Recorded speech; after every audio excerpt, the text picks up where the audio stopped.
ఈ సీజన్ అయిపోయేలోపు దీన్ని చేయగలనా లేదా అని అనుకున్నాను. ఫైనల్లీ అయితే ఈరోజు వీడియోతో మీ ముందుకైతే వచ్చేసాను. Welcome to our channel Kalyani's family vlogs. నేను మీ కళ్యాణి.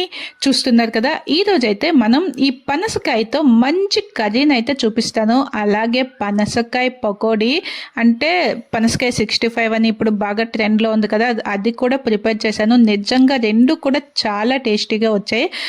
ఇప్పుడే చెట్టు నుండి తీసిన కాయ అన్నమాట. పాలు ఎలా కారుతున్నాయో చూస్తున్నారు కదా. ముందుగా దీనిని కట్ చేయడానికి చేతులకి మంచిగా ఆయిల్ని అయితే అప్లై చేసుకోవాలి. అలాగే కట్ చేసే నైఫ్స్కి కూడా ఆయిల్ని మంచిగా అప్లై చేసుకొని ఇలా సింపుల్గా మనం కూడాను ఈజీగా ఇంట్లోనే ఎలా కట్ చేసుకోవాలో చూపించాను. చూసారు కదా.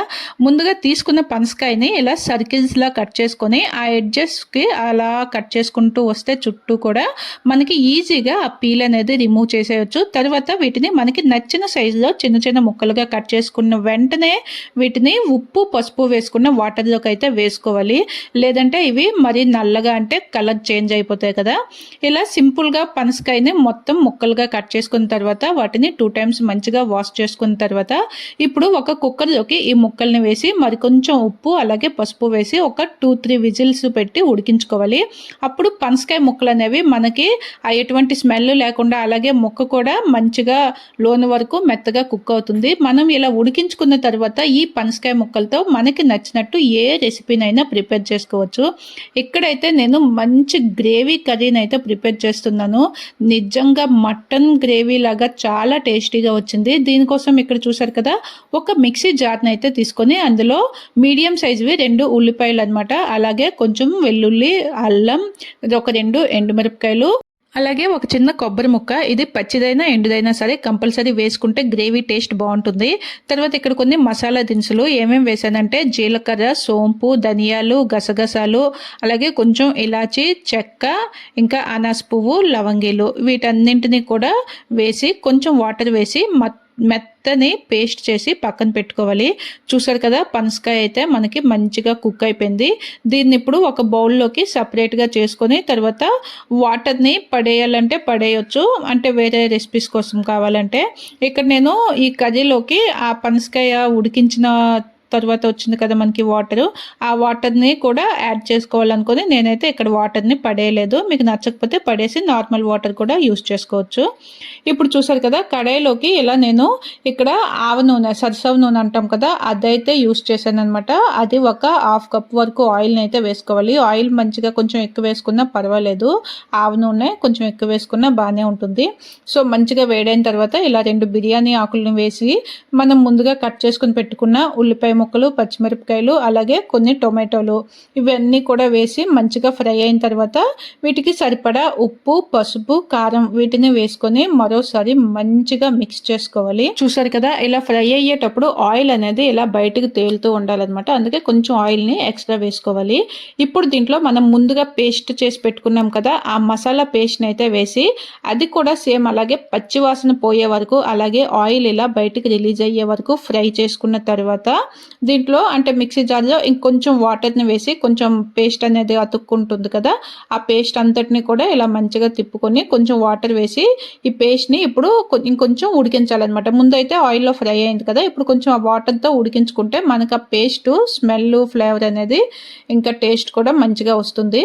ఇంకా మనం ముందుగా ఉడికించుకున్న పనసకాయ ముక్కలు ఉన్నాయి కదా, అది ఆ వాటర్తో పాటు కూడా అలా అందులోకి వేసేసి మన ఈ మసాలా పేస్ట్ అనేది ముక్కలకి మంచిగా పట్టేలాగా, అవి ముక్కలు చెదిరిపోకుండా అలాగే మసాలాలు పట్టేలాగా కొంచెం జాగ్రత్తగా కలుపుకోవాలన్నమాట.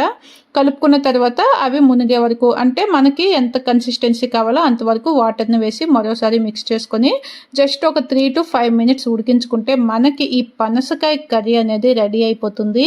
దీనిని రైస్తో కానీ రోటీస్తో కానీ దేంతో తిన్నా కూడా చాలా టేస్టీగా ఉంటుంది. మరి ఇప్పుడే దొరుకుతున్నాయి కదా ఇవి, వీటిని తప్పకుండా ట్రై చేసి ఎలా వచ్చిందో నాకు కామెంట్ చేయండి. మన వీడియోని లైక్ చేసి ఛానల్ని వెంటనే సబ్స్క్రైబ్ చేసుకోండి. ఆగండి, అప్పుడే వెళ్ళిపోతున్నారేం, నెక్స్ట్ రెసిపీ అవసరం లేదా? మరి ఇది ఇంకా బాగుంటుంది.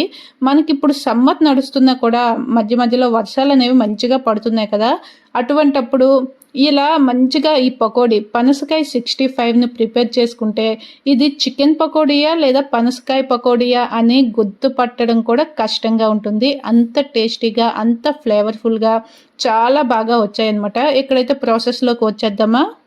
ఇప్పుడు ఒక బౌల్ తీసుకొని అందులోకి 1/2 కప్ మైదా, 1/2 కప్ కార్న్‌ఫ్లోర్ వేసుకొని దీంట్లోకి సరిపడా ఉప్పు, పసుపు, కారం, ఇక్కడ నేను కాశ్మీరీ పౌడర్‌ని అయితే వాడాను. అంటే మనకి కలర్ అనేది రెడ్‌గా వస్తుందని. అలాగే కొంచెం అంతా అల్లం వెల్లుల్లి పేస్ట్ కూడా వేసుకొని మనం ముందుగా ఉడికించుకొని పెట్టుకున్న పనసకాయ ముక్కలు ఉన్నాయి కదా, ఇవి ఆల్రెడీ ఉడికించేసుకున్నాం కదా, ఆ ముక్కల్ని కొంచెం తడిగా ఉంటాయి కనుక ఈ పొడి పిండిలోకే ముక్కల్ని వేసి ఒకసారి మంచిగా కలుపుకొని ఇప్పుడు అవసరం అనుకుంటే ఇలా కొంచెంగా వాటర్ వేసుకొని చూసారు కదా, అంటే మనం వేసుకున్న ఆ పిండి అనేది ఆ ముక్కలకి పట్టేలాగా కొంచెం వాటర్ వేసుకొని మంచిగా ఇలా కలుపుకుంటే ముక్కలు అనేవి చెదిరిపోకుండా ఇలా మంచిగా మిక్స్ చేసుకోవాలి. చూసారు కదా, ఇప్పుడు ఒక కడాయిలోకి ఆయిల్ని వేసుకొని ఇలా కోట్ చేసుకున్న ముక్కల్ని వెంటనే మనం వేసుకోవచ్చు. దీనికంటే కోట్ చేసేసి మళ్ళీ అంటే కొంచెం పక్కన పెట్టాల్సిన అవసరం అయితే లేదు. ఇక్కడ నేనైతే వెంటనే వేసేసాను. నిజంగా టేస్ట్ కూడాను చాలా బాగుంది. ఇలా ఆయిల్ మంచిగా వేడైన తర్వాత మీడియం ఫ్లేమ్లో పెట్టుకొని ఈ పనసకాయ ముక్కల్ని ఒక్కొక్కటిగా ఇలా విడివిడిగా వేసుకొని మంచి క్రిస్పీగా అయ్యే వరకు ఫ్రై చేసుకొని ఒక ప్లేట్లోకి తీసుకోవడమే. చూసారు కదా ఎంత సింపుల్గా అయిపోతుందో. ఇంకా మనకి ఎక్స్ట్రా ఫ్లేవర్ కోసం కావాలనుకుంటే వీటిలోనే కొంచెం కరివేపాకు, అలాగే కొన్ని కాజులు, మనకి స్ట్రీట్ స్టైల్లో ఎలా అయితే చికెన్ పకోడీ కనిపిస్తుందో అలా అనమాట. అంటే ఆ లుక్ తేవడం కోసం నేను ఇక్కడ కరివేపాకుని అలాగే కాజుస్ని కూడా కొంచెం ఫ్రై చేసుకొని వాటిపైన అలా వేసుకున్నాను. నిజంగా చూడడానికే కాదు, తిన్నా కూడాను చాలా బాగా అనిపించింది. దీనిని టేస్ట్ చేసి అంటే ఇదేంటా అని అబ్జర్వ్ చేయడానికను టేస్ట్ చేస్తే తప్ప ఇది పనసకాయ అనేసి చెప్పడం అయితే చాలా కష్టం. నేను ఈ పకోడీని ఇంట్లో వాళ్ళకి పెడితే, ఏంటి సాటర్డే నువ్వు చికెన్ పకోడీ చేసేసావా, ఫ్రిడ్జ్లో ఉన్న చికెన్తో ఇలా పకోడీ చేసేసావు, డే కూడా మర్చిపోయావా అంటూ నిజంగా ఆశ్చర్యపోయారు. తిని చెప్పండి అని చెప్పినా కూడా తిన్నా కూడాను ఇంకా అదే కన్ఫ్యూజన్లో ఉన్నారు. ఇది చికెన్ కాదా అంటూ పిల్లలు కూడా అలానే అడిగారనమాట. మీరు ఇక్కడ ముక్కని అబ్జర్వ్ చేస్తే అంటే ఆ పీస్ని కూడా ఇలా ముక్కలు చేసి చూస్తే యాజ్ ఇట్ ఈజ్ మనకి బోన్లెస్ చికెన్ అనేది ఎలా కనిపిస్తుందో సేమ్ అలాగే కనిపిస్తుంది అనమాట. టేస్ట్ అయితే మనం ఈ స్పైసీస్ అన్నీ వేసాం కదా, టేస్ట్ కూడా యాజ్ ఇట్ ఈజ్ అలాగే ఉంది. మీరు కూడా ఒకసారి తప్పకుండా ట్రై చేయండి. మీ ఇంట్లో వాళ్ళు కూడా సర్ప్రైజ్ అయిపోతారు. అలాగే ఈ వీడియోని కూడా మీకు బాగా నచ్చింది కనుక ఒక చిన్న లైక్ చేసి మన ఛానల్ని వెంటనే సబ్స్క్రైబ్ చేసుకోండి. నెక్స్ట్ మీకు ఎటువంటి వీడియో కావాలో నాకు కామెంట్ చేయండి. మీకోసం దాన్ని తప్పకుండా ట్రై చేసి షేర్ చేస్తాను. Thank you for watching.